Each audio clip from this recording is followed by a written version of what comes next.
This morning I woke up and I read this article. I'll read you the title of it. Strapped to a gurney, death row inmate Donald Dilbeck saves his last words for DeSantis. Donald Dilbeck didn't mince words in the minutes before the state executed him Thursday night. I know I hurt people when I was young. I really messed up, Dilbeck, 59, said, strapped to a gurney in the Florida State prison death chamber. But I know Ron DeSantis has done a lot worse. He's taken a lot from a lot of people. I speak for all men, women, and children. He put his foot on our necks. Before we get any deeper, go to the links down in the description. Caleb Isn't Funny on Twitter and Instagram. Website's coming soon. Caleb Salvatore Comedy on TikTok. Follow my show, That's Based with Caleb Salvatore, on outlawstreamers.com. It's Rumble, Spotify, Spreaker, iHeartRadio, and Apple Podcasts. You can see me rant and with a little bit more of a comedic side to it every single Saturday. New episode just dropped yesterday. The link is in the description as well. Also, be sure to like and subscribe here. Share it around if you're feeling generous. Turn the notifications on so they can't shadow ban us. So this is my thing here, man. Donald Dilbeck, a little bit of history for you. Donald Dilbeck was, I was taught by my history teacher that dates don't matter as long as you have a general idea of when it happened and you know what happened on the day, right? So it was in the late 1970s. Donald Dilbeck stole a police officer's gun and shot him. A couple years later, it was in the 90s, I believe, they had him out working a catering event. You know, it was kind of like a prison to work type system where they make prisoners that go out and actually contribute back to their community. And he grabbed a knife, tried to make a run for the parking lot, steal a car from this woman. She was a mother of 2 or 3, doesn't matter. He tried to steal a car from a mother. She wouldn't give it to her. She wouldn't give him the keys, so he stabbed her to death multiple times. He was executed last week. The fact this guy, and the problem is, it's not just this guy. This is a crazy guy. Obviously, this is someone with some type of mental illness. Anyone who would kill somebody, over a car has a mental illness, right? Let's not mince our words here. But there are a significant amount of people on the American left who agree with this guy, who think that he isn't as bad as DeSantis, because DeSantis did what? Banned porn from elementary school libraries. That's all he did. That's what this whole thing is centered around. There's the don't say gay. They doesn't use the word gay in the bill. So DeSantis has banned porn from elementary school libraries. And because of that, this serial killer is no longer as bad as him. This guy's using the logic that you guys have pushed for years to justify this in his head. You guys are obviously not responsible for him killing people, but you're responsible for the type of logic that he's justifying these words with, because you guys have said much similar. I saw a doctor, a real doctor, right, like a medical doctor, tweet out. He said, "Who was the worst person in the history of the state of Nebraska?" And he said either Charles Starkweather or Governor Pete Ricketts. Now, Charles Starkweather was a serial killer, right? Or Governor Pete Ricketts. It's 50-50. He doesn't know, because Pete Ricketts didn't lock the state down during COVID like a moron. Turned out he was right. Nebraska didn't have any worse cases per capita than anywhere else did. Pete Ricketts or Charles Starkweather? What a tough decision there. A doctor said that. This wasn't some moron on the internet. And I know this guy's a doctor because I know him. This wasn't some idiot on Reddit. This is a real doctor. These are people we trust to make serious decisions about our health and our children's health. Couldn't decide if Pete Ricketts or Charles Starkweather was worse. Give me a break. Not to mention, you look up serial killers from Nebraska, there's no shortage. There's John Jubert. I'm not going to tell you what these guys did because it's too graphic and I don't want to get my video yanked. There's John Jubert. There was I forget this guy's name. He was a neo-Nazi in Rulo, Nebraska, who tortured these people to death. There are horrible people in every state. The idea that a governor is even in the conversation is laughable. Unless that governor was committing genocide, Like, I don't know, maybe you could go back to, like, the Indian Wars, and there was a governor who did some horrific stuff there, and maybe you could make that argument. But come on, guys. It's not a serious question, and this leads to a larger point. This country has become so open-minded, its brains fell out.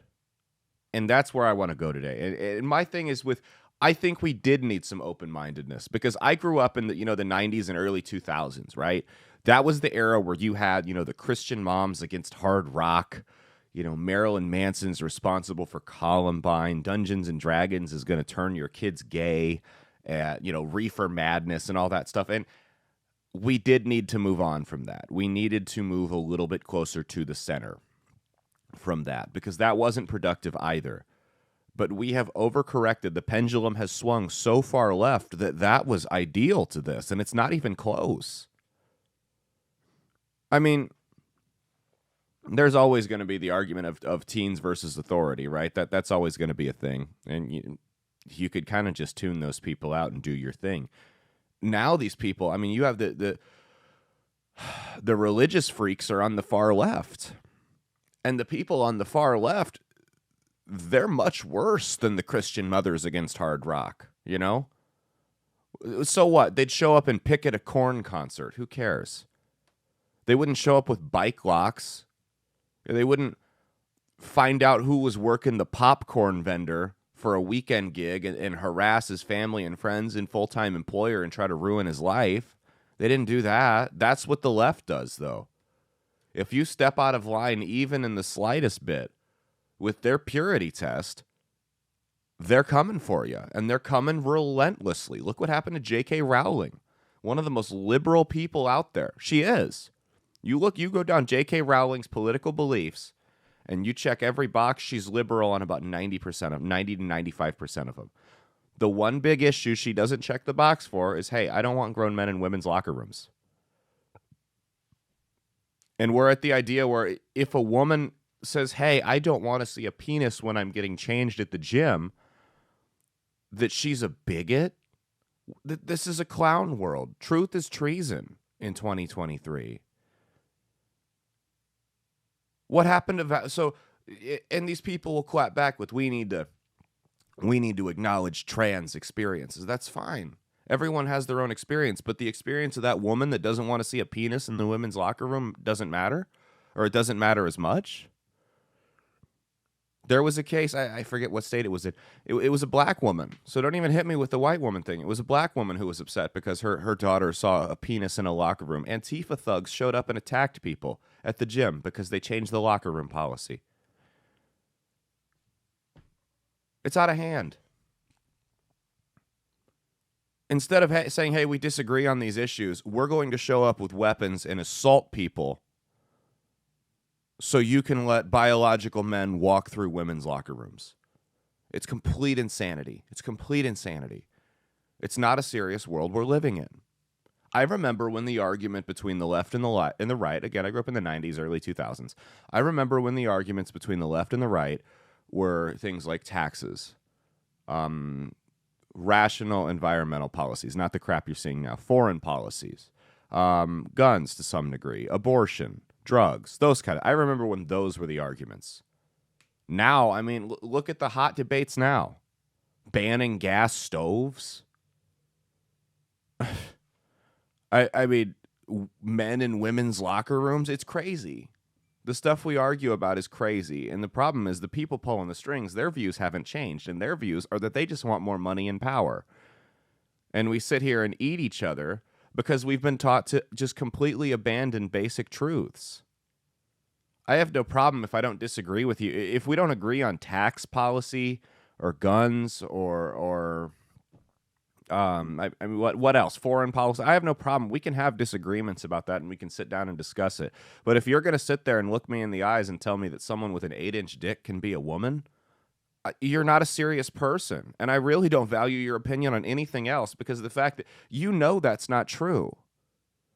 The fact that's not true, and you're willing to sit here and recite it for the sake of partisan politics and tribalism, you're not a serious person. I can't take you seriously on anything else you want to argue about because I don't know if that's your opinion or if it's something that's been pre-programmed. Are you capable of original thought? And I don't hate trans people or anything like that. If you're an adult, you can go out and do what you want. It really doesn't matter to me. It's the idea that we're going to force people to go along with it is where I have an issue. And ultimately, they want to force people to go along with it through government policies. That's where we're headed. They know that. A lot of them have admitted it. Just people on the left, not just trans people. People on the left, period. And that's the thing, is a lot of these people saying this aren't even transgender. Right? So, again, I have no problem with that. Like, my issue is this compulsory speech. It's just a complete abandonment of truth and facts and logic. You know, the party that parades around being as pro-science wants to tell me that men can get pregnant. It's completely insane. They also like to parade around as pro-woman. And then they turn around and they've bastardized women to this degree. Excuse me, I'm still sick. I don't know. I've had this for like a week and it's pissing me off. I don't know what it is. I'm not like falling over sick. Has anyone else had that? Let me know in the comments. I'm not like falling over sick. I'm like... just feel run down. It's not COVID. It's not the flu. I don't know what it is. Where were we at? Oh, yeah. It's just the complete abandonment of truth and logic. These people have, on the left, they claim to be pro-women and feminists, but they've bastardized women. All women are is just makeup, hair, and a dress. You got those three things, you can be a woman. I'm sorry? I think it's much more than that. I think it's much more than that. You know, and I'm a bigot because I don't want my wife or daughter to be exposed to a penis in a locker room. That's complete insanity to me. Truly have no idea how these people justify these things in their head. We've caved to an overwhelmingly small minority. The institutions in this country, in government, in healthcare, in media, you name it, they've caved to an overwhelmingly small but loud minority like no other. And the problem is these people are so loud because they have the internet. If they didn't have the internet, I would be willing to say 75% of them wouldn't even exist today if the internet wasn't around. But the other 25%, we wouldn't care. Hey, those are the crazy homeless people screaming at themselves at the park. Bye. But we've given a lot of people a voice who, in all honesty, don't need one. And I'm not saying they shouldn't have freedom of speech, but the world moved along a lot better when these people were not heard. That's all I'm saying. And that may sound harsh, but it's the reality. We're distracted and fighting over stupid issues that really don't matter, while the federal government ships all of our money to Ukraine and takes more rights and liberties every single day. Sells us out to foreign interests every single day. It's not a serious country. We've like I said, we've caved to this overwhelmingly small minority of people, right? Because they make a lot of noise online. Because they have nothing better to do than sit around and cause a ruckus. They really do. There are specifically left-leaning organizations that will sit around on burner phones. We don't know who they're funded by. I'll give you a hint. Officially, we don't know who they're funded by. Soros. They'll sit around and they'll call sponsors with a bunch of burner phones, 5, 6 losers in a room. They'll sit around and they'll call sponsors from different phones, pretending to be different people, complaining about this conservative talk show, this podcast, this TV show, trying to get their funding yanked. The right doesn't do that. That's a left-leaning thing. That's a left-wing thing. It's exclusively to the left. Like, dude, there's a ton of people I don't agree with. You know what I don't do? Or you know what I do? I don't watch it. I don't listen to it. I don't care. You guys consume hours of content every day of stuff you don't like, just because stuff that you know is going to upset you, just to find little clips you can take out that are problematic and try to stir up outrage online. That is a miserable way to live. That's no way to exist. Like, you saw the people that got upset with Chappelle's last special. You knew what he was going to talk about, and you dedicated an hour of your time anyway to something that you knew was going to piss you off. Why? That's the sign of someone that has a mental illness. And the problem is these people are mentally ill. And when I say these people, I just mean people on the left. I'm not referring to any specific demographic. I want to make that clear. These people are mentally ill to the point they sit there and consume hours a day or a week or whatever of content that they know they disagree with and they know is going to upset them and enrage them, just so they can get mad. And those are the people that want us to base how we live on their lifestyle. They want us to modify our lifestyles to accommodate them. They want us to adopt their lifestyle, to be more like them. They think they have people who spend hours a week, a day, whatever, getting upset voluntarily, think that they have the answers to fix this country. It's hilarious. Most of them are on SSRIs. A lot of them are morbidly obese. They eat like crap. They're addicted to porn. 1 or 2 drugs. They smoke weed daily, and I don't have a problem with weed. I used to smoke a lot of weed. I don't anymore. I've been off of it for years. I'll tell you, don't not quitting till you try it. That's all I'll say.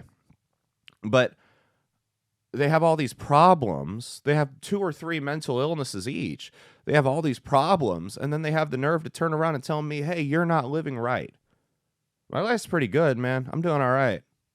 Could be a lot better, but I don't hate myself. You know? I don't sit around and watch content that I know is going to piss me off. Yeah, there's like, I'm not perfect. I'm not going to sit here and pretend I'm not human, that I don't get upset about stuff. There's plenty of stuff out there that upsets me. There's stuff out there, I'm sure if I turned it on, I'd get mad just watching it. These talking heads, they're just going off and they're telling lies about this, and that. You know what I don't do? I don't watch it. It's a waste of my time. I don't care. I don't watch any news. I'll get my news for the show online. I don't need the spin. I just want the facts. I'll do my own spin. That's my thing, right? But we've caved to an overwhelmingly loud minority of people. Excuse me. An overwhelmingly loud minority of people that, in all honesty, like I said, they really shouldn't be listening to them. It's people with mental illnesses. It's people that are single, without families. And I'm not knocking people that can't have kids. I'm not like, if you're sitting here bragging about being 35 and childless, why should I care what you have to say? You have no skin in the game. You're going to be dirt in 40 years, and there's no one that's going to carry on your legacy. Why do I care what you have to say about the future of this country? You have no skin in the game. You don't care for, like you say, well, I care about other people's kids. No, you don't. You might. Some of you care a little too much about other people's kids, I'll tell you that much. But you might, but you don't have a bond with the bond. You cannot have a bond with a child until it's your own. We'll put it that way. We'll just leave it at that. You don't care. I'm not saying you don't care about your neighbor's kids or your brother or sister's kids, but you will never care about them as much as you would your own offspring. We'll leave it at that. The internet will never see my offspring. That's their choice. There's too many whack jobs out there. I'm good. But again, I keep getting trailed off here. We've caved to an overwhelmingly loud minority of people. It's the squeakiest wheel that makes the most noise, right? Because these people bombard you online with negative reviews. And you got to think about it from a sponsor's perspective. If you get 15 calls in 10 minutes saying, hey, so-and-so on the radio said this, take him off. I mean, what are you going to do? You're going to drop, right? You're like, oh my God, I got to protect my money. Or if you're the station, right? Or the network or whatever. Oh my God, I got to protect my money. These people are mad. You know, they don't know. They don't know any better. It's the same thing. Some guy posts a joke on Facebook and people call his employer. I knew someone that happened to. Got bombarded. 1,200 phone calls to his employer. These people have nothing better to do. And the joke was tasteless, but it wasn't worth getting that. Like, ignore it. You have a right to be offended by something. I'll never tell people they don't have a right to be offended by something. Of course you do. You have a right to get upset about something. It's when you take that next step and try to ruin someone else because they said something you don't like, rather than like just going, oh, that was off color. Anyway, moving on. Like an adult, that's where the problem is. That's where you're lacking the emotional maturity, because you're trying to ruin people for saying something you didn't like that really doesn't affect you. Now, there are exceptions to this. If it was like a teacher that was posting like child porn, like extreme exceptions, right? Or a cop that was talking about how he was a white supremacist, real world consequences, not this guy this guy is a plumber and made a racist joke I don't like. Real world consequences, right? Where people can actually get hurt, not their feelings, they can actually get hurt. If that was the case, then yeah, I can understand contacting employers or some type of authority about that. I would encourage it, right? But again, This is about getting revenge to you. This is about giving you the dopamine rush that you don't get because you're so used to instant gratification, whether it be porn, whether it be drugs, whether it be video games, whatever you're hooked on. This is about getting that dopamine rush to you, making you feel like you're a part of something bigger than yourself because you've honestly never done anything noteworthy in your entire life. That's what it's about. Period. That's it. But it's about making you feel good. You don't care about the PR of State Farm. Don't act like you're doing this to do the company a solid. No. Because I'm a comedian, I still do run a show. I had someone message me about a comic that made a joke that was offensive, and this girl lived halfway, or not halfway across the country. She was about 3 hours away, but it was a joke he said on Facebook, and she was upset about it. And she messaged me and said, "I just wanted to let you know what so and so is saying." And I'm like, "Okay, and?" She's like, "Well, I just figured you would want to know before you book somebody like that or took them on the road with you." So I replied to her message with a text message of me messaging this guy and saying, "Hey, do you want to do my show next week?" And then she threatened to kill me. She said, "Watch your back. You're not far." She said, "Watch your back. You're not far." Threatened to kill me. Threatened me. Well, obviously, this person didn't follow through on it because anyone who's going to threaten you online isn't going to actually follow through. But regardless, I mean, I'm a huge proponent of the First Amendment, equally big of a proponent of the Second Amendment. So go ahead and find out. That's all I could say to anyone who wanted to follow through on a threat like that. It's the nature of the game, though. It's just an example, right? We cave to an overwhelmingly small minority of people. People with opinions, not a minority demographic, just people with a small minority of people with an opinion. Like, you think about 97% of Hispanics don't like the term Latinx. Yet everywhere you go, every university, every corporation, even some government offices, medical facilities, everywhere you go, they're using Latinx because they know that the 97% of people who don't care aren't going to raise hell about it. I mean, don't get me wrong, it does piss Hispanic people off when you say it. Believe me, I know. But the 97% who aren't upset about it, the 97% who don't approve of it, they're not going to raise the same amount of hell as the 3% who do.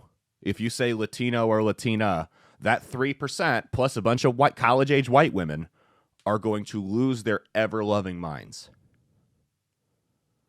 And that's where the problem lies.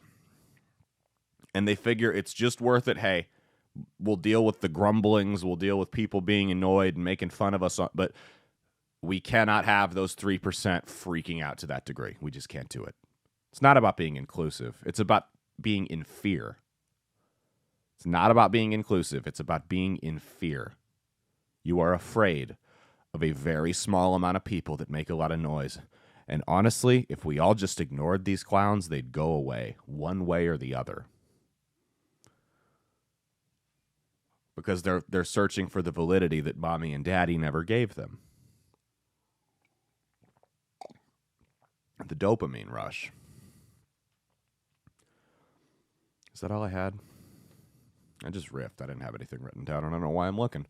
That's all I got for this week, or for this episode, or this video today. Fuck, I'm all out of it. We were up till like 3 a.m. last night, not partying or anything fun like that, planning a wedding. I'm the most wholesome degenerate you'll ever meet, right? Sorry, I'm exhausted, and like I said, still sick. I don't know what's going on with me. Anyway, thank you guys for watching. Make sure you like, subscribe, turn on the notifications, share around if you're feeling generous. That's Based with Caleb Salvatore every Saturday on Rumble, Spotify, Spreaker, iHeartRadio, and Apple Podcasts. You can learn more at www.outlawstreamers.com. Follow my socials. Caleb Isn't Funny on Twitter and Instagram. Caleb Salvatore Comedy on TikTok. Like I said, website coming soon. Everything's in the description. Just click down there. It'll be good. All right. Thank you guys so much. Cheat on your taxes, not your spouse. Peace out and stay based.